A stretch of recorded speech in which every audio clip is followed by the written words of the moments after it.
Hello and welcome to Video Game Hangover. I'm Randy Dickinson and I'm in Harrisburg, Pennsylvania. Hey, I'm DJ Ross. I am in Mountain View, California. Each week on Video Game Hangover, we talk about the games that have been keeping us up at night. This week, that list includes Pac-Man 99, Blaster Master Zero, and Cozy Grove. Cozy Grove 500. You didn't play a game with a number in the title. I did not, no, because it needs, I feel like just for conceptual continuity, it needs a number. Cozy Grove 1. We'll just take Cozy Grove 2021. All right. Oh, wow. It's a very So did you play the previous 98 Pac-Man before you got to this one, or? You know how it is. At the start of Pac-Man 1, working my way up. Yeah. So, yes, I did. I played 98 Pac-Man games before today. Weirdly, I never really talk about them on here, but just, take my word for it. I'm always playing a Pac-Man game in the background. Right. I mean, there were a lot of unanswered questions from Pac-Man 97. Oh, I know, yeah. It's with the big twist ending. They had to sort of tie up in 98 and 99. How can they possibly top Pac-Man 97, Pac-Man 98? And yet somehow they keep they're just full of surprises. Yeah. Over at Pac-Man Corporation.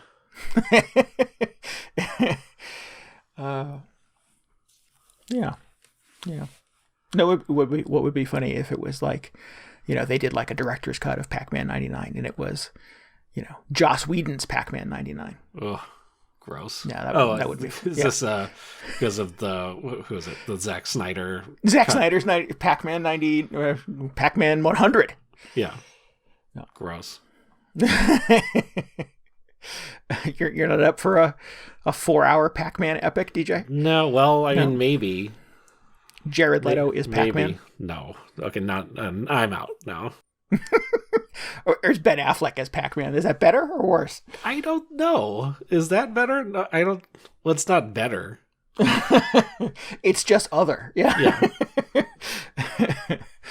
Good times. They never did the Pac-Man movie. Was that a thing at some point? Not that I recall. No. There are so many just like dubious video game movies in production at different points. I just assume Pac-Man must have been in there at some point. There was correct me if I'm wrong, there was like a Pac-Man like Saturday morning cartoon. Was there not like Pac-Man and Friends or something like that? The Ghostly Adventures of Pac-Man. Like there must have been a cartoon. Is that a thing? I mean, there are all those weird illustrations of Pac-Man where he has like legs. I guess that's just how he appears, but I don't know. I mean, there was a Q*bert cartoon at one point, so anything is possible. There was. I fondly remember watching in the Q*bert cartoon as a child. Did he speak? I believe so. I think he did. He made more than his little weird noises? Yeah, I think. I would have to go back to the YouTubes and verify, but I have memories of him talking, yeah. I mean, how would you do a cartoon without a protagonist who doesn't speak? I don't know. I thought I was just going to be like this crazy avant-garde children's cartoon. And like, the main character never speaks. How can you make a cartoon like that? That was way before the era of avant-garde children's entertainment. That was before John Kay and the Adventure Time people got turned loose on animation. Yeah. Well, I think that just means that the time is nigh for a Q*bert reboot. Yeah. Yep. The guy who did Primal and Powerpuff Girls, Gendy Tartakovsky. He's a bit of a animation auteur. Turn him loose on Pac-Man. Yeah, it would just be ultra violent. just full detailed Pac-Man chomping down on those ghosts. Just disemboweled blood everywhere. Yeah. Ugh. Well, I didn't expect the ghost would bleed. That's interesting. Yeah. I mean, who knows what to expect in the new world of Pac-Man? Yeah. Excellent. Speaking of video game movies, Mortal Kombat is out. Did you catch that? No, did you? No, of course not. Yeah.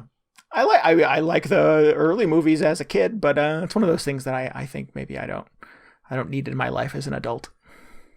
that seems like yeah. I'll catch that one on streaming a few years from now. Yeah.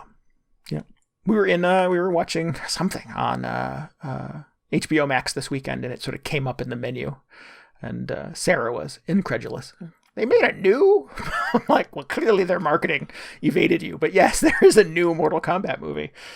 Oh, is that it's one of those HBO simultaneous release things, so it's already it's one of the Warner Brother movies. Yeah.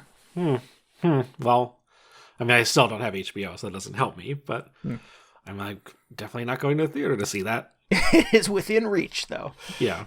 If you're so inclined. No, I'm not subscribing to HBO for that either. In case anybody was thinking that. Well, now there's other good stuff on there. I could recommend other things, but yeah. Oh, I'm sure. I mean, I'm sure there's plenty of stuff on there. But how many streaming services does one need in their life? More, fewer than I currently have. I think the answer is. Yeah, we had heard of a show called Made for Love. I'm not sure if you've heard of that, but we Sarah read a review, said it sounded really good, described it to me, it sounded interesting. She's like, I think it's on Hulu. Mm-hmm. So you pull up the Hulu, scan through everything, then, last resort, type it into the search box. Nope, not on Hulu. Don't go to Google or anything like that to try to figure out where it is. Just launch another just go through every single one. No, why would just you ever fire go up to Netflix? search? Nope, not on Netflix. It's not Stars? Nope, definitely not on Stars. Terrible. Yeah, it's not good. There needs to be a solution for that. That is just reality now. I sit down with some dinner and I'm just like, what was I watching the other night? What service was that on? And then 20 minutes later, I finished dinner. I've just been scrolling for the entire time. It's well, that was not productive. Not at all. Yeah. I mean, it was even less productive than I was hoping it would be. So it was just disappointing. No, it's always productive though, DJ, playing video games. Oh yeah, that's true. Never regretted an hour of my life spent playing video games. I've been talking a lot with my friends about Valheim lately, and just how we've kind of put other games aside because we're playing this. Oh wow. Just because it seems like there's always stuff to do, even when we're not all signed in and doing quests or something, not even formalized quests, but tonight we're all gonna go here and fight this thing. Right. There's just so many tasks you could be doing in the downtime, whether it's harvesting resources or cooking food back at the base. It's insidious. Yeah, I don't know what you describe about Valheim sounds intriguing, but I don't need a game like that in my life. I don't need. Maybe you do though. I'm already struggling. I've consistently struggled with these sort of seemingly endless gaming experiences. I'm in my 900th hour of Yakuza 7, and not yet. I keep feeling like there is an end near, but it never comes. And in fact, I keep finding other things I need to do in anticipation of that ending. And it just, why won't let me sort of play other video games, Yakuza? Well, Yakuza is kind of a weird case. I mean, I'm not saying this isn't true, or this isn't the case with a lot of other video games, but to me it seems like there's definitely some aspect of the design of those games where they know that some of their audience only plays Yakuza games. Right. A new one comes out and they're like, how do we keep these people just occupied for a year until the next one comes out? So you've got the main story and everything, which is already very substantial. But then you have just parlor games and card games and the whole Sega retro arcade. Oh yeah. Which is just really has little impact on the the main storyline most of the time. And they've been putting so many of those. Space Harrier for 40 hours. Yeah, then. If you didn't play enough Space Harrier in Yakuza 3 or whenever the last Yakuza game was at Space Harrier. Yeah. It's cool that they're in there. It just seems that was my take on it too, is I found the Sega arcade in Yakuza Like a Dragon and sort of wandered from cabinet to cabinet to sort of see, pushed a little X button to see what game pops up. And I was like, oh, cool that this is here, but I'm not going to spend 6 hours going down this rabbit hole. Right. I have, I have to run around the city and take pictures of weird statues and whatever. So, yeah. I just like that, I forget which was the first Yakuza game with an arcade in it. Might have been like Yakuza 2 or 3. And yeah, it had Space Harrier or Outrun or something, or Fantasy Zone, and nothing against those games. Those are great. You can spend a lot of time playing those if you want. But that, like, for most gamers, I think, you play a few minutes of Fantasy Zone and you're like, oh, okay, I get it. Retro arcade games. And then they started putting in, like, Virtua Fighter 5. And, like, when was the last time Virtua Fighter 5 came out on a console? This may be the best way to play it at this point. And that's, like, a game you can just, like, you can just dedicate the rest of your life to that game within this other video game you're playing. Right, yeah. Yeah, anyway. But I mean, Yakuza 7 is just one of, I mean, I could pick, Persona 5 or Dragon Quest 11 or any number of sort of incomplete RPGs from the last 10 years of my life that, present the same challenge for time and attention that Yakuza is presenting to me now. We coming up with the 10th anniversary of Persona 5? No. We're No. not even close, but I'm looking forward to it. I think we just hit the 3rd, but I had to think about it for a minute. I'm like, has it been that long? I mean, no, it is not. Yeah. There will be a Persona 6 at some point, and that terrifies me. Yeah. Gotta get them finished up so you can follow the story. Yeah. They just, in the last couple of weeks, announced that they were remastering or remaking one of the old Shin Megami Tensei games for the Switch. And I was like, no, don't do that. I don't need another 100-hour RPG in my life. I wonder how long the original was. I mean, it probably wasn't long in the same way that the new ones are long. It was probably it was 100 hours because you actually had to grind for 100 hours. Or for like 99 hours, so you could get through the hour-long story component. Or I don't even know what those games were like back then. The original, this is how long to beat, Shin Megami Tensei 3 Nocturne, on average, 78 hours to finish. Oh, that's long. Does it say when it came out? It was like a PS2, maybe? I believe it was a PS2 game. Yep, PS2 game. That's so long. That is long. Oh, in fact, the first article that comes up when I search for it is the 10 longest PS2 RPGs. Oh, good. What's number 1? Well, let's we want to do the countdown. Let's do the whole countdown. This is from Game Rant. I'll put a link in the show notes just so that we don't get accused of cobbling somebody else's content. But number 10 is Suikoden 5. Okay. Number 9, Shin Megami Tensei 3. 8 is Disgaea 2. I was going to say, that's got to be Disgaea in there at some point. 7 is Dragon Quest 8. Okay. 6, Persona 4. 102 hours for that game. 102? Oh, jeez. Okay. Continue. I can't just keep expanding. Number 5, Star Ocean Till the End of Time. Okay. Number 4, Final Fantasy X. Okay. Number 3, Persona 3 FES. All right. Whatever that means. Playing that one. Number 2, Final Fantasy 12. All right. 126 hours. Number 1, any thoughts, CJ? Oh, you already sort of said what your thought was, right? Number 1, did they do Disgaea 1? Is that Hour of Darkness? Is that Disgaea? It's Disgaea. Hour of Darkness? That might have been the first Number 1 on this list is Disgaea Hour of Darkness, 200 hours. Never played a Disgaea game, but that sounds about right. That's a lot of video game. But, I mean, I think those games fall into that category of, like, you're playing this because you want to just have something that is interminably grindy. Yeah. I don't know. Yeah, I could see you maybe having the stripe of kind of the career game. Like, it's clearly not, Madden for you, but I feel like there are people who just buy the one Madden game every year, and that's their game for the year, and they play that game forever. Or, yeah. Call of Duty. I buy the Call of Duty game, and that's all I play until the next one comes out. Yeah. Have you had that kind of game in your past? I play a lot of Battlefield 3, and then to some extent Call of Duty. Like, I play a lot of Modern Warfare 2. That was good. But at that point, like, the whole endless progression thing was kind of a new thing. Right. And I could see, I didn't even get super into those games. Like, I was talking about, you prestige in one of those games. I never even did that. So I clearly wasn't in that hardcore group of Call of Duty players. Prestige is when you get to the level cap and you say, oh, that's not enough, so you reset all your stats and you do it again. New game plus. Yeah. I don't know if I've ever done that. Man, what was I going to say? Oh, so I'm like incredulous at all of these PS2 RPGs that last hundreds of hours, but I do specifically remember like capping off Final Fantasy XII, which I believe was number 2 on that list, and noticing the game timer said like 108 hours or something, and I just remember thinking to myself, man, that is awesome.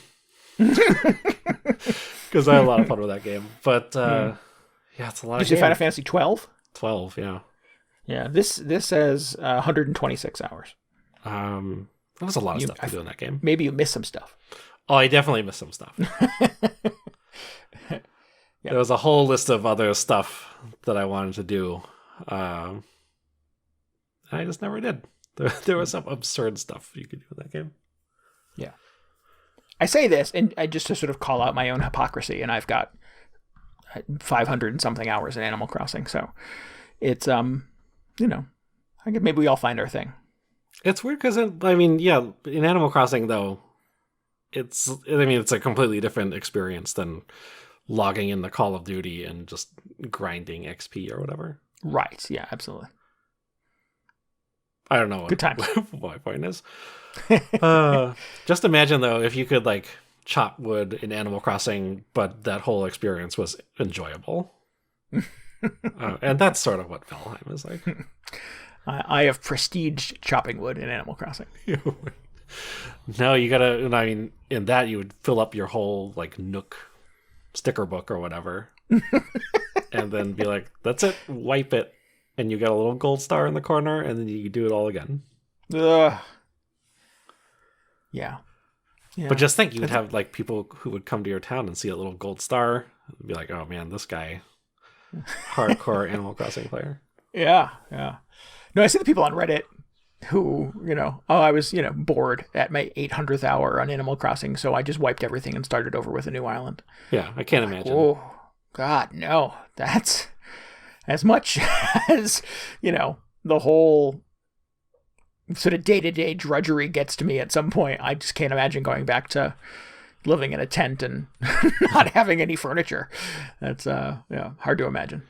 At the very least, you got to, I was going to say you buy another game cart, but that's not even how this one works, right? You have to buy an entirely separate Switch. You have 2 Switches. Why don't you just do that? Just have a different island on a different Switch. Second island, yeah. That's how you prestige in Animal Crossing. Yeah. Well, I'm hoping it doesn't have to be Animal Crossing because there is this new game, Cozy Grove. Okay. That I've been playing daily since it came out last week. Oh. And this is only a week, so to compare it to the sort of scope of Animal Crossing, obviously, is probably a fool's errand at this point. But it is definitely a game like Animal Crossing that is meant to be sort of consumed in kind of daily bites. So it's this cute, adorable, lovely, cozy little game made by the folks who previously made the Alpha Bear games. Little mobile kind of spelling quiz games, I guess. Mm-hmm. And they called Spry Fox. So they've made this little game called Cozy Grove now, and it is, it definitely kind of pushes the same buttons, I think, as Animal Crossing, not just sort of in day-to-day structure, but in, in the fact that you are a little human who has been sent to a mysterious island. And instead of it being sort of a tropical paradise where you have to sort of eke out something resembling civilization, it is a kind of a moody, kind of dark, and occasionally a little spooky kind of island. It feels very sort of Pacific Northwest. It's very kind of cold and rainy all the time, and occasionally you get, a little bit of sun in the middle of the day, but mostly it just kind of feels kind of spooky. And it turns out that the island is haunted. There are ghosts everywhere. And, they all have little errands for you to run, little missions they need help with. They need, someone qualified to help them, complete their life's work so that they can move on from this mortal realm. And it turns out you're a spirit scout. You're like a little Boy Scout or a Girl Scout who has experience with such things, who is a bit of a preteen kind of wonderkind when it comes to helping people with their kind of final wishes. So you set up a camp, you build a tent, you build a little fire, and you go about exploring this island and looking for ghosts who all have little errands for you to run, like, collecting things hidden around the island, or helping them. Well, they all have little jobs. There's a little baker, so they need ingredients to sort of make some of their favorite recipes from when they were alive. And there's a mailman who needs your help, kind of delivering mail or finding lost letters that are around the island. And there's he calls himself the Maker Bear, and he is a little ghost of a handyman bear, and he wants you to collect, wood and I don't know, other things that you can build stuff out of, like iron ore that you can burn in the fire and turn into an ingot. So there is a bit of a DIY collectathon element to it. Again, that sort of echoes the most recent Animal Crossing experience as well. Wait a minute. So are these all bears? There's just one bear. They're all sort of bear in appearance, but they all have, like there's a bear seagull. So it looks like a bear. It looks like one of the bears from Alpha Bear, in fact. Yeah. But he's also a seagull. Okay, but he's more seagull than bear. This. Yeah, he's more machine than man. It's like it's like in Mario 3D World where everything has cat ears. It's kind of cattish. Yeah, exactly right. So okay. In this case, everything is a little bearish. Yeah, and your character calls him out. He says, like, "Are you a seagull or are you a bear?" And he has a funny explanation for it. I won't give it away. Okay. But yeah, it's that experience, sort of lather, rinse, repeat. And every day, or every time you sort of help a bear complete some of their life tasks, complete some of their worldly missions, they give you a spirit log, a little piece of sort of ghostly wood that you can take back to your camp and throw on the fire. And it feeds the fire, and the fire gets bigger and bigger as you throw more logs on it, which reveals more and more of the island, which grows sort of exponentially as you put more logs on it, which reveals more bears, which gives you more ghostly errands to run for people ad nauseum. So, yeah, it's that kind of experience. Does that sound like Animal Crossing? It sounds a lot like Animal Crossing, right? It sounds a bit more structured, maybe. But yeah, sure. I could see that. It doesn't. There are sort of periods in Animal Crossing where you sort of like, all right, I've done, I've checked in with my villagers, I've checked the mail, I've looked around the island for the little things I have to dig up every day and blah, blah, blah, and check the shops. And now I'll just do some stuff. I'll do errands. I'll build things. I'll collect seashells. I'll try to shoot down balloons. So you kind of create fun for yourself in Animal Crossing. And Cozy Grove, those things exist. You can still do those things if you want to, but there's a very sort of clear part in the day, in sort of a day's check-in in Cozy Grove, where your little fire, who is personified as well, his name is Flamey, will tell you that's all the spirit logs that are available today. We'll see you tomorrow. Okay. And you can keep playing if you want. You can go fishing.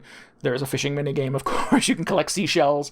You can continue to sort of explore the island and look for resources and stuff like that. But you've done kind of the main quests for the day. And Flamey wants you to know that if you want to check out here and come back tomorrow, then that's fine. You can do that. And you won't miss out on anything. So what happens if you just don't collect the logs for that day? I haven't tried that yet. I keep doing all of his tasks every day, so I'm not sure how things carry over. So I suspect that if you just miss a log today, that it's still there for you to collect tomorrow. But I've not tried to exploit that yet. I'm not sure. But, I'm only 5 days, 6 days into this thing. 5 days. So I suspect I'll skip a day at some point in the future, and we'll see how it rolls over. Is this like... Because it sounds like it has much more of a central kind of campaign or narrative than Animal Crossing typically does. Yeah, it does feel... It certainly feels more character-driven. It doesn't feel like there's sort of a story to it, although you get kind of a loose sense that you're on this island. In fact, the boat that you took to the island isn't there anymore, so you can't take the boat back. You get letters in the mail from your scoutmaster every day, who is on the outside sort of shocked that you're stuck on this island, but doesn't really make a lot of effort to try to help you get off of it. So yeah, I think you're there until you reveal all the bears and do all of their errands. And I don't know how long that takes. I'm not sure sort of how big of a sort of campaign, I guess, they've built around this conceit. But it's definitely, all the characters, like I said, are very chatty. All have little errands, and will sort of give you little nuggets and little slices of what their life was like before. So there's definitely kind of a stripe of kind of melancholy and a little bit of sadness to everything. There is a bear early on who gives you some kind of menial task that you do pretty quickly. And he says, I figured that was it. I figured that was all I had to do. Why can't I get off this island? Why can't I just move on? And that's deep, right? I mean, that's sad for something that on the surface appears to be kind of a kid's game. Imagine one of your Animal Crossing villagers just dropped that on you. And you'd be like, right. Oh my God, what are you doing here?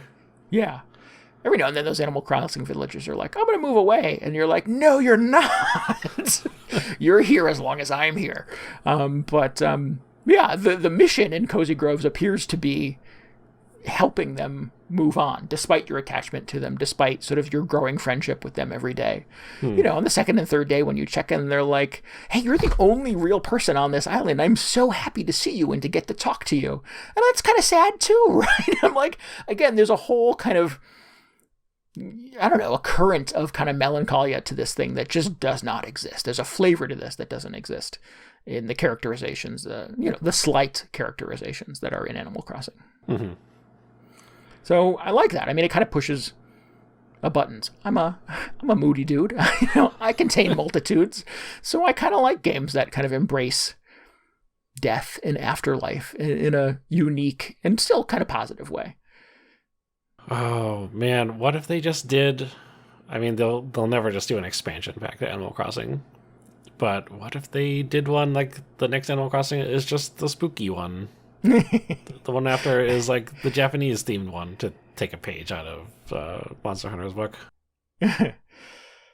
Yeah, that would be neat. I would support that, absolutely.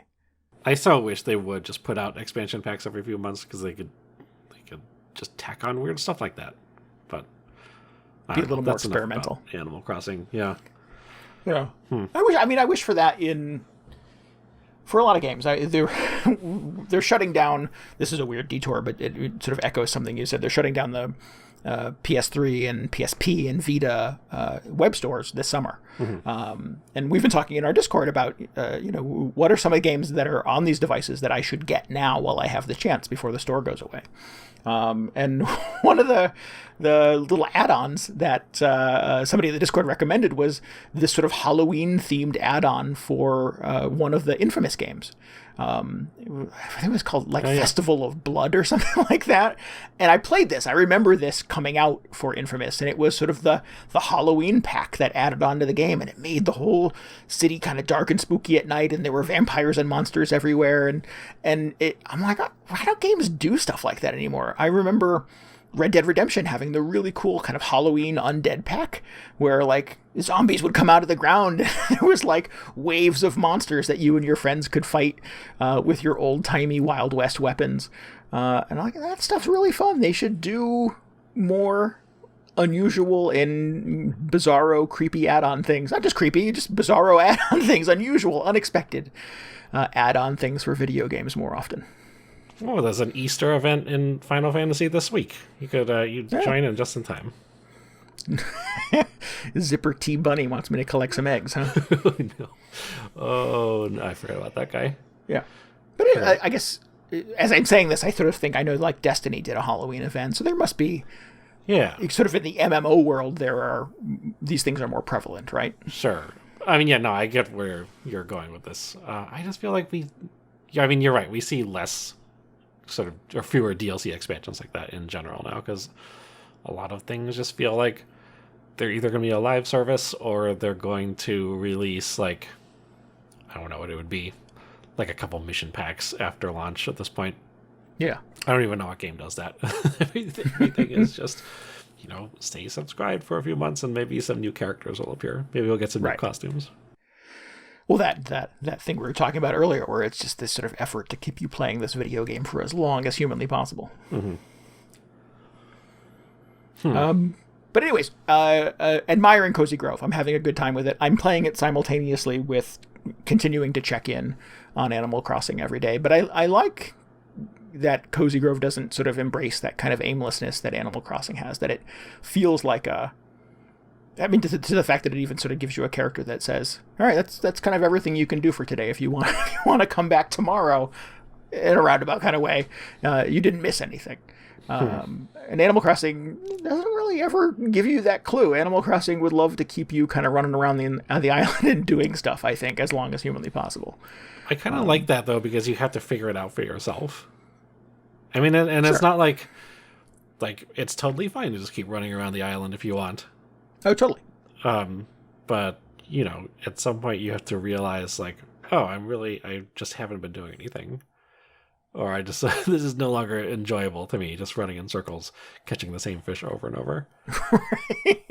It's more like a C+. Right. God. But I've always appreciated that about Animal Crossing is just how unguided a lot of it has been. Yeah.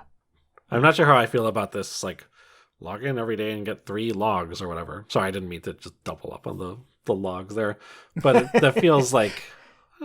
I know these guys have done... I know their sort of history of doing all these mobile games. It feels sort of like the, get your daily check-in bonus and then come back when you've restored your stamina or whatever in a bunch of mobile games. Oh, totally, yeah. And the game has little hooks like that. It's just to clarify, it's not a mobile game. It doesn't ever ask you for money, or you don't have to buy. It's not a mobile game in that sense. Right, yeah. It can be played on mobile. It is on iOS right now. It's in the Apple Arcade. Oh, wait, what are you playing this on? I'm playing it on the Switch. Oh, okay. I thought it was only on mobile. Oh, I think it launched initially on mobile, but it's, I think, making its way to other devices. I think it's on Steam now, too, actually. But yeah, it does have... and there was a version of something like this in the previous Animal Crossing game in New Leaf, where because you're a spirit scout, you have a little sash with little badges on it. And all of the little badges essentially are little meters, collect... your first 25 pieces of wood, you get a little badge for it. And then the meter can just go, now reach for 50, now reach for 100. And there's dozens of them there. If you bring up the little badge menu, there's this ocean of badges that are essentially sort of milestones, collectathons, things like that in the game that you can do over and over and over again. So it definitely has some of that kind of mobile game... I don't know, addictiveness kind of built into it. Mm-hmm. Just the catalog, not the catalog, but the endless achievement list of numbers that keep piling up. Exactly. And it's helpful in the beginning because you need resources. You need, you're digging up little coins and stuff like that. But there is a traveling vendor who will come to the island who brings other things you might need, other ingredients, other things to sort of decorate your campsite and yada yada. And I adopted a little bird, a little woodland bird, and he sort of lives near my tent. But he has a little speech bubble, a little thought bubble over his head that says he wants bagels. And I can't find any bagels. I don't have any bagels. I don't have enough ingredients for the baker to make bagels, so I have to kind of special order them from the vendor, and he'll bring them tomorrow. So there's your incentive to kind of come back and check in tomorrow to get the ingredients to make bagels, so you can feed it to your little bird. Okay. Yeah. So this little fun, kind of methodical, kind of planning ahead things like that, exist in Animal Crossing too. Those sort of Insidious things that, get you to come back tomorrow to finish that mission. Well, I like when games do that, not necessarily because they're being insidious, but when they give you something that is like, oh, here's a task that you can't necessarily accomplish immediately. Right. So whether that means just waiting for a while, whether that means accomplishing it in small parts over the next few weeks, I think that's more interesting. Or in some cases, it's more interesting than just, go here, deliver these 3 things, and here's your gold or whatever. Find 6 sticks. Yeah. Yeah. Just to shake up just the pace of things a little bit. That's fun too. I like that. I say Insidious sort of facetiously, but I like that kind of delayed gratification. I think it is Insidious in a lot of cases. But Insidious in a good way. But it's not. Yes. Okay. Sure. It's part of the reason why I don't time travel in Animal Crossing. You can manipulate the clock in Animal Crossing to sort of speed up the progression of some of these things. And I've always been sort of anti that move. Again, you consume Animal Crossing the way that you feel most compelled to, but I don't play with the clock because I like that kind of slow rollout. I like the slow reveal. I like having things to look forward to tomorrow in Animal Crossing or in Cozy Grove. So I'm not going to manipulate the clock to try to speed that up. Mm-hmm. So the other thing I'll throw out just after 4 or 5 days of playing Cozy Grove is that if you have the ability to play it on an iDevice, an iOS, on your phone, on a tablet, probably do it there. Okay. Because the controls are not great on a console. What's wrong with them? It doesn't feel intuitive at all. Like taking something out of your backpack to present to a critter who needs it, who has requested it, requires like 5 button presses too many. Oh, weird. Is it like clearly supposed to be on a touchscreen? Yes. Yeah, because you have all of your icons are sort of surrounding you. It has a very cluttered HUD, and it feels very sort of mobile in that regard. In that top left-hand corner, you tap to the icon to open up your backpack. If you, on the right-hand side, you tap to open up kind of your mission and to-do list. If you tap the little icon in the bottom right, it brings up all of your badges that go on your sash. So it feels very like this was clearly made from the ground up to work on a touchscreen. Mm-hmm. And I can see that, if you're trying to sort of rearrange things in your inventory or trying to take things out of your inventory to put in your storage back at your base camp to sort of use for later, all of those things require, again, if you're just using a controller, far too many kind of clicks and drags and tap the R button. Like if you have a stack of something and hey, it stacks things in inventory, that's a ton of fun. And that's something Animal Crossing didn't get for years and years and years. But if you have a stack of, let's say, I don't know, 5 sweet potatoes that you dug up, and you want to give one of them to a bear who is looking for a sweet potato, it's like 4 button presses to open your backpack, to find the sweet potato, to hit a button to separate one off of it, to take that one, then to put it in your hand, and then to close your backpack, and then to hit another button to give it to the bear. It's just too many steps. And I feel like, and it's just on a Switch, you can play it on touchscreen if you wanted to, but I keep trying to play this thing on my TV like a dummy, and I feel like the controls are just fighting me all the way. So it definitely needs a little bit of patchiness, I think, to make it feel a little more organic on consoles, or just play it on touchscreen is my advice. There are a bunch of weird interface quirks in Valheim, but that game is still technically in early access, so anytime I run into something like that, I just kind of shrug it off, be like, they'll fix this at some point. There must be a nice little extra blanket they have, and be like, oh, you didn't like something? Well, wait till the game comes out.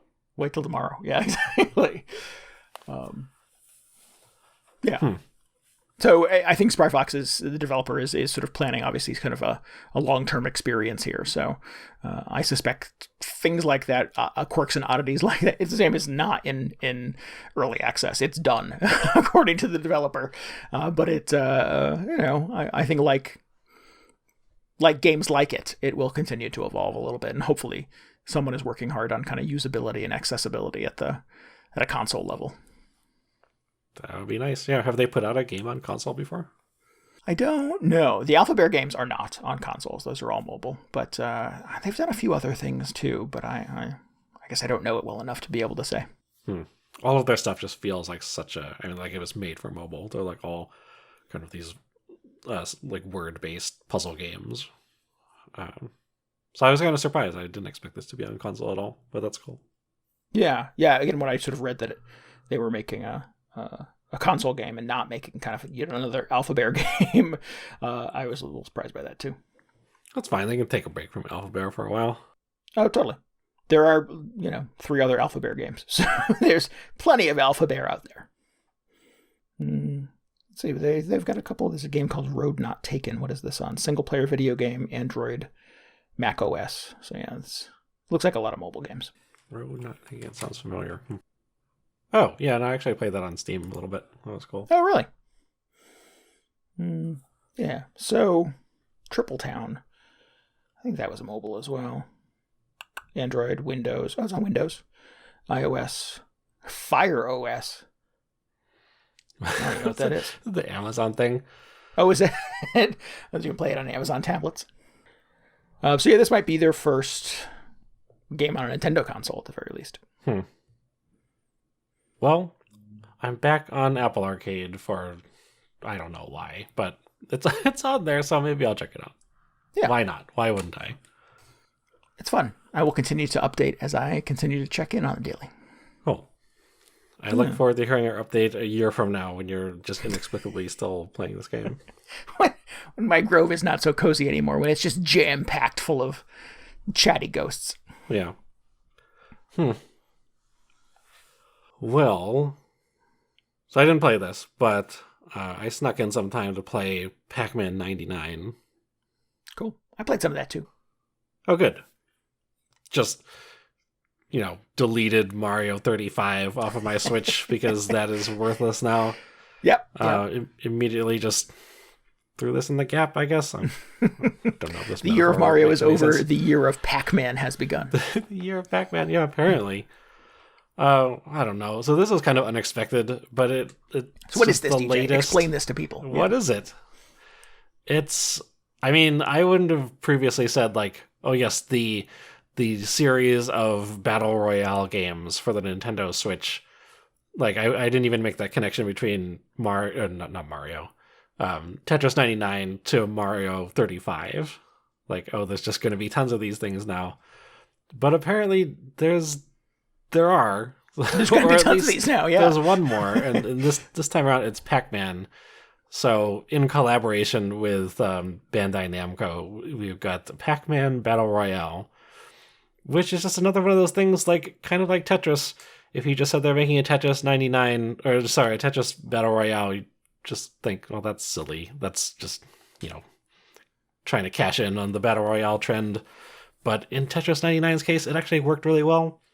Yeah. Pac-Man similarly sounds ill-suited for Battle Royale, but it's it kind of works. I don't know if it works as well as Tetris did, but it's definitely it's doing something. Yeah. I think the thing that sort of Tetris 99 has going for it is that it's Tetris, right? Yes. I mean, that sort of lining up a series of blocks and then dropping that I-beam in there and sort of clearing a Tetris at once. And that continues to be, 30-something years later, endlessly satisfying. Yes. So, to be able to do that while also sort of simultaneously challenging yourself up against 98 other players, that's kind of fun. That's cool. Yeah. It's still satisfying on its own. So why would it not be any more satisfying to do it to the detriment of some other player? Tetris also had the advantage of already being already having very successful multiplayer modes. So yeah, why not just blow it up to 99 people? Oh yeah, I don't think there's been Pac-Man multiplayer, at least not in this way. I know they've had a few strange attempts at it, where people will control the ghosts or whatever. But in this one, you're more or less just playing Pac-Man by yourself. And where the multiplayer component comes in is whenever you eat a ghost, it sends a kind of ghostly Pac-Man to somebody else's board, which then acts as an obstacle as they are trying to navigate their way around their own board. And I have to apologize if I'm getting any of this information wrong, because at no point while loading up this game does it actually explain anything about how this game works. So, I have a pretty good idea of how Pac-Man works. I've played some Pac-Man in my day. Yep. But loading this up, it looks like Pac-Man, and then you start to notice things that seem just slightly off. You're like, okay, well, why is this here? Why are there suddenly 100 Pac-Men chasing me around the board? I don't know. And I can't tell. I mean, I don't want to dwell on this part because that's just asinine. but there's really no manual for it at all. The Switch, I like checked in the menus, like, does the Switch have digital manuals? Because they had that on like the 3DS and the Wii U, I think, and apparently this does not. Not that I'm aware of. But I remember those on the previous consoles. But yeah, I don't know. Okay, well. Yep. That's unfortunate. So I spent the first several rounds of this just trying to sort of deduce why things are happening in this game. And eventually I went online to the wikis, which are also just at this point not incredibly thorough. But so it's kind of exciting in a sense, but also mildly frustrating. It's a bunch of people who are sort of equally confused by what's going on, trying to make sense of it. Right. Yeah. Yeah, so that was part of my experience as well. Is that, and I had this experience initially in Tetris 99. Is what does that mean? Why is that happening? You know, what? Holy crap! I was doing so good. Why am I doing so poorly now? I mean, in Tetris's case, again, it has the advantage of, like, you've played multiplayer Tetris before, right? Probably a lot of people have played it. You can kind of guess why stuff is happening. Yeah, but in Pac-Man, it's just not the same experience. Right. And the core things from Pac-Man, the eating pellets and then sort of eating the whatever it's called, the big pellet that turns the ghost blue so that you can eat the ghost instead of them eating you, continues to be satisfying. So, all of those things they sort of, everybody kind of universally acknowledges to be true about the Pac-Man experience are still there. But again, like I think Tetris 99, it adds... There are modes. You can sort of, while you're playing, kind of on the fly, move the stick up, down, left, right, and that sort of changes what mode you're in. And on Tetris, you can sort of determine, like, I want to isolate a specific other player that I want to sort of send all of my junk to as I clear lines to sort of target them, or you can do it at random, or you can do, like, the people who are leading. So that's where kind of the modes come in. I don't quite understand what the modes in Pac-Man 99 do. And again, like you said, there's no attempt to sort of give you a tutorial or any explanation. It is this little overlay that sort of indicates directions with words above it, and none of the words mean anything to me. Well, if it's any, like, consolation, you can still just play this similarly to Tetris. Like, you never really even have to touch the extra settings in that. You could just play, like, this game you're familiar with, and for the most part it's fine. But if you really have your sights on being the lone surviving Pac-Man, you probably want to learn what these things do and take advantage of them. Right. There's some hidden strategy there, right? There is something you should be kind of manipulating or exploiting to be able to sort of have an advantage. So as far as I can tell, this one's also tricky because there are two different sort of dials of modes that you can alter during the game. And the first one seems to be the same as Tetris 99, where it's just targeting what type of player you want to send all your attacking Pac-Men to. But then the other one, and this took me a while to figure out because it has a bunch of, like, weird names on there. Like, I think one of them was Train. And I'm like, what does trains have to do with Pac-Man? But what I ended up discovering is that, so the second one changes what the power pellets do. Oh. Which is like, oh, okay. And so they have altered effects, like they make you move faster, or they make you send more Pac-Men to the other screens or something like that. I don't remember all off the top of my head. That seems like it would be a significant game changer if you're really taking advantage of that the whole time. Right. I must be on Train then, because every time I eat a power pellet, like, the collection of ghosts, the blue ghost that I can eat turns into this sort of screen-long... the conga line of ghosts. Right. Well, I think it starts on... You as Pac-Man just plow through them and eat a ton of ghosts at once, yeah. Yeah. Well, so I think it just starts you on standard, which, it turns the ghost blue, like in every other Pac-Man game. Or in every other Pac-Man game that I've played. I have no idea how many are out there. But then, so just one of the weird new oddities that you encounter playing this game is that it loads up, it looks like the Pac-Man field. You just got all the pellets everywhere. But then on the left and right sides of the field, there are just these long, like, trains of little miniature ghosts just hanging out. And when you eat them, how would you describe this? It just causes one of the other ghosts wandering around the playfield to just spawn many, many more ghosts, like in a trail behind them. Oh. And then I think the goal is you then eat a power pellet and eat all of those, because it gives you like a huge score multiplier, or whatever that number is for. And then sends a bunch of other sort of ghostly Pac-Men to other people's boards. Yes, and you send a ghostly Pac-Man to every other, or for every single one of those ghosts, which could be quite irritating if you have that whole train. So that was fun to sort of deduce just from playing this game. The other stuff that just kind of had to discover, it kind of progresses. I mean, it doesn't progress like other Pac-Man games, because you like eat all the dots, but you're still there. You like don't go to the next level or anything. It turns out, so when you eat all the dots, you get a little speed boost for Pac-Man, which is helpful for evading ghosts and everything. Yeah. Which I thought was interesting, because periodically, like, the little fruit will spawn in the center of the board, like it does in the arcade version. Mm-hmm. And by eating the fruit, it refreshes all of the dots on the board. Because eventually, I mean, you just run out of dots and you don't have any like more power pellets to eat, and that puts you at a huge disadvantage. So eventually you have to eat the fruit. Right. Just so you have stuff to do. And unlike sort of a normal game of Pac-Man, it's not like you sort of eat all the pellets and then move on to the next level. Right. You just get the one level. So, yeah, you do need to refresh that. I didn't make that connection. You need to refresh those power pellets. Yeah. So, actually, the power pellets are just very plentiful in this game, because you can, like, very frequently eat the fruit and restore all of them. But I found that it's an interesting balance of trying to eat all the dots on the field, so you get the speed boost before refreshing it with the fruit. Because if you don't do that, it's sort of like in every other Battle Royale game. Like, if you just don't put in the effort to kind of gradually progress your character, you're going to be in trouble when you get to the end game and you haven't picked up any speed boosts.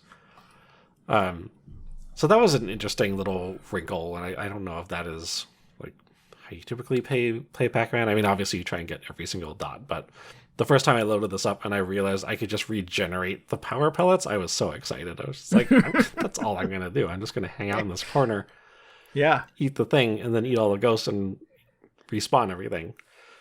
But sounds like there's a little more nuance to it than that. Yeah, totally lost on me. So yeah, I'm itching now to go play it again with this newfound knowledge. Thank you. Yeah. So I played this for a bit, and, you know, I don't consider myself like the world's biggest Pac-Man fan or anything, but I think I did all right. Did not do especially great against all the other Pac-Man players out there, apparently.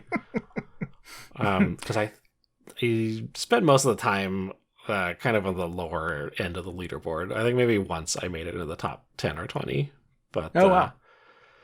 There's some fierce Pac-Man competition out there, apparently. I've my best... I probably played 10, 15 games of this. As I got 24 or 25. Nothing below that. Okay, well, pretty good. Not bad, yeah, exactly. I was pretty proud of that. But, I mean, it is just Pac-Man in a lot of ways. So it's, you know, in the same way that, you know, my brain tends to go into kind of autopilot with the Tetris experience, I think there is some kind of primal memory of a Pac-Man experience in my brain that just sort of goes when I get there. But yeah, I was trying to sort of wage, because we had somebody in our Discord, Peters, who I've talked about before on the show, who got first place already. Like the second day this game was out, was posting screenshots of him sort of being number one in the Pac-Man 99 experience, and I was like, holy cow! Is one, is he just that good at this game? But two, is it a lot easier than Tetris? Than Tetris, yeah. And I guess I don't know the answer to that, because I've not won either of them, so I can't say for certain. But yeah, I thought it was pretty impressive that, you know, 48 hours after release, he was already taking home the chicken dinner. Yeah, I mean, I feel like that's when you have to get in, because everybody's going to be very disoriented, and we're all at the same starting point, right? Of how the game works. I made the mistake of, like, the first time I loaded this up was like in the middle of the night. And sure enough, like half of the leaderboards at the end are all these names in Japanese. Like, oh, great, this is all the sharks log in. Right. So, you need to play when Japan is asleep, DJ. Yeah. Maybe this week I'll just log in the middle of the day kids are getting home from school, loading up Pac-Man 99, do some stopping. Who knows? Yep. Yeah, because they don't have that muscle memory. They didn't grow up in the 80s and 90s, so they don't have that Pac-Man thing. But anyway, I thought it was, again, surprising to see this just pop up out of nowhere. Yeah. It's always fun to revisit Pac-Man. I don't really, I didn't end up playing Tetris 99 a whole lot. I probably will not turn into a Pac-Man 99 career player, but definitely enjoyed playing this much more than Mario 35. I don't know what that says about anything. Yeah, I didn't love Mario 35, but I don't love old Mario, so that was a big ask for me. I did not do well in that game, but yeah, I still go back to Tetris every now and then, just because it's kind of the easiest and best Tetris to play on the Switch right now. So, if I want to go play some Tetris 99 is kind of the easiest way to consume that. I don't generally feel the itch to play some Pac-Man, so. I think what works about this is you can almost ignore the multiplayer aspect and just accept that they're just strange Pac-Man piling onto your board.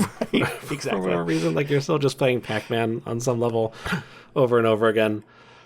It was just not entertaining to play Super Mario Brothers World 1-1 or 1-2 endlessly for 45 minutes or however long they ended up going. Yeah. So yeah, I don't know.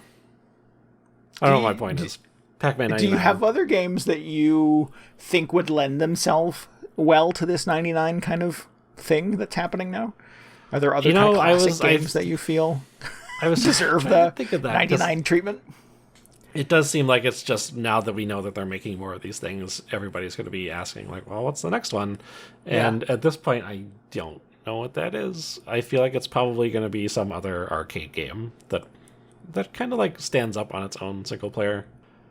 Yeah, I agree. I think it would be it clearly has proven itself to be a fun way to kind of resurrect some of those old arcade games in a way that feels kind of modern and competitive. Yeah, maybe, did they ever make a 99-player Bomberman? Bomberman was kind of the original Battle Royale. That's probably not true, but definitely had the same kind of format. Yeah. And that was super satisfying to sort of knock other people out. So I can only imagine that would be even more satisfying with 98 competitors. Yeah, it's kind of fun. My brain is only thinking Q*bert now. Q*bert, yeah. 99 Q*bert's is going to be Q*bert, pretty crowded. Where's Q*bert gone? Q*bert has been lost to the wheels of time here. I don't know if anyone's sort of keeping the Q*bert license alive anymore. There was a Q*bert game on the Vita. Was there? Yeah. Go grab it before they close the store down. Seriously, that escaped me somehow, so I'll have to look into that. Yeah. I don't know. I'm not sure what other kind of old arcade games. It seems like Sonic would be kind of a natural, right? It's got to be some way to do a Sonic 99. I guess they did Mario 90. Well, maybe not 99, or maybe who knows? Maybe that was the problem with Mario 35, is there needed to be 60 whatever more of them. 63 more players, yeah. Huh. Yeah, it's kind of interesting. Who knows where it'll go? I don't know. I seriously wonder if that has been the plan all along. It's Tetris 99 was pretty good. Let's just make a ton of these all 99 themed. It just seems like a weird kind of a through line. Yeah. Well, and it seems all too convenient that they pulled Super Mario 35 and the next day Pac-Man 99 was a thing. Yeah. Well, maybe in a year from now, when they kill Pac-Man, they'll release Sonic 99 or whatever is next. Yeah. The next thing. We teased Blaster Master Zero at the top, and we're kind of at the arbitrary point that we usually end the show. Do you want to put that in your pocket and save it for next week? Yeah, I can talk about it anytime. I've been playing it off and on for months. It's not even that long a game. This is the same as Anodyne 2. I just pop into it from time to time. Cool. So at some point in the nebulous unknown future, I will talk about Blaster Master Zero. All right. With apologies to all the folks who are looking forward to that. Yeah, I'm sure they're just dying to hear about it. There are many Blaster Master Zeros out at this point. So again, I'm just behind the times. Our listeners are wondering, geez, how does Randy tie this back to Animal Crossing? Right. Yep. All right, let's wrap this thing up. If you need any more video game hangover in your brain, you should definitely follow us on Twitter at twitter.com/VGHangover. And don't forget, you can always get show notes and links and give us feedback on the show at VGHangover.com. If you want to read that article about the top 10 longest PS2 RPGs, you can get that in the show notes on our website as well, VGHangover.com. If you'd like to join our Discord and share screenshots of your winning Tetris 99, Mario 35, or Pac-Man 99 trials, then definitely go to VGHangover.com as well for a link to our Discord. Yeah, do that. I want to see them. Yeah. I want to see who the Pac-Man sharks are. Who are my competitors? Yeah. Also, tell me which hours you are most active so I avoid those when I'm trying to play myself. Whenever you're on the clock. Subscribe, rate, and review us on iTunes, Spotify, Google Podcasts, YouTube, and anywhere you can get a podcast. And don't forget to tell your friends about the show, too. That helps us immensely. Yeah. Yeah. We want to give thanks again to Felly Kitty for our intro and outro music this week. Please head on over to fellykitty.bandcamp.com and check out some more of our stuff. Oh, the music in Cozy Grove. Didn't even talk about it. It's so good. Oh. Well, that's a relief. Is it like... I was going to say, is it actual music? Because when I think of Animal Crossing, it's kind of just it's fake music. You know, it's a little more like ambient elevator stuff. Yeah, no, these feel... Next week, DJ, we're going to talk about the music in Cozy Grove. Okay. Compare and contrast with Animal Crossing. So we'll be back. Okay, good. Yeah. All right. Until then, this is Randy Dickinson. This is DJ Ross. Thanks for listening to Video Game Hangover. Goodbye. Good night. See ya.